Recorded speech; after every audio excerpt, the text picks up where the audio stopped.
Supporters have had long issues with the club owners, but the fallout from the failed Super League could now inspire real change at Old Trafford. It is always considered one of the biggest games of the football calendar, Manchester United against Liverpool at Old Trafford.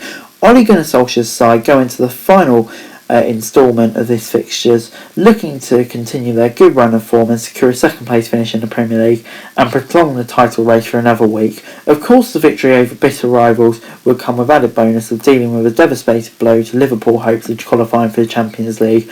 However, for once, the biggest story of the evening won't be what unfolds on the pitch before the game is postponed, but what happened before the game. The demonstration had been sparked by the fallout from the club's involvement in the European Super League, but make no mistake about it, this is far more about how a failed power grab by the continent's elite. Simply put, United fans believe their club has been a cash cow for the Glazers over the last 16 years. We're disgusted, embarrassed and angry at the owner's announcements in relation to the format of the ESL, said a United fans forum. Once again, this clearly demonstrates that the club's owners are only interested in what they're doing with profit.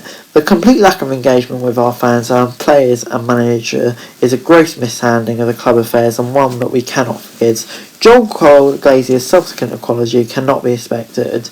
Actions speak louder than words. This is merely the latest episode in a long-running series of disputes between the fans and the club's owners. It was telling, even though Joel Glazer spoke last week about wanting to improve relations with supporters, he was not present on the fans forum Zoom call.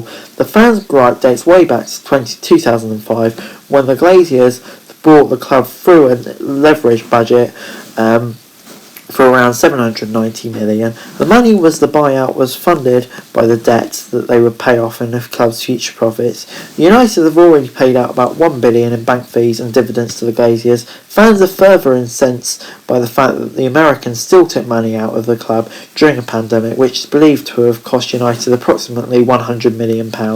These are not visible owners. It's over 2 years since we last saw them at a game. The tone-deaf nature of last week's open letter apology for the ESL only provoked further rage to the fan base.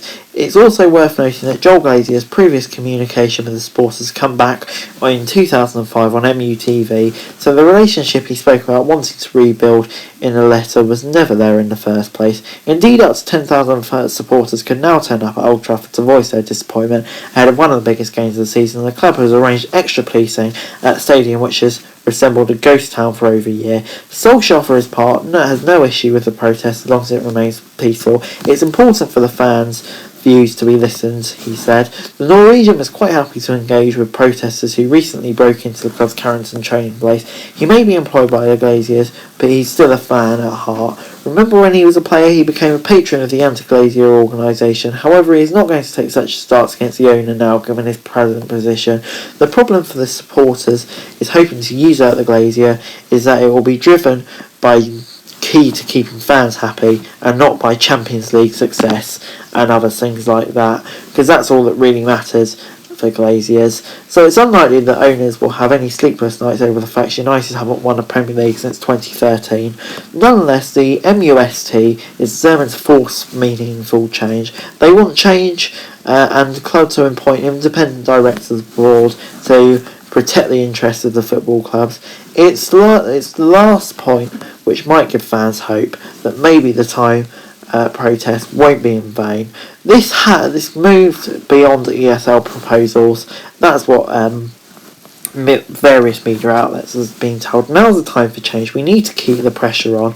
The main focus of the protest will be the 50+1 ownership model used in Germany, and thousands of banners and blaze cars will be used. In addition, a petition to get the UK government to discuss bringing the law in has passed 100,000 signatures. This means it will be debated by Parliament and the government has to review it. Consequently, there is renewed hope among Manchester United fans that this could improve things and the Europa Super League backlash won't be as just something that's thrown away and may create meaningful change for the 6 clubs involved and especially for Manchester United.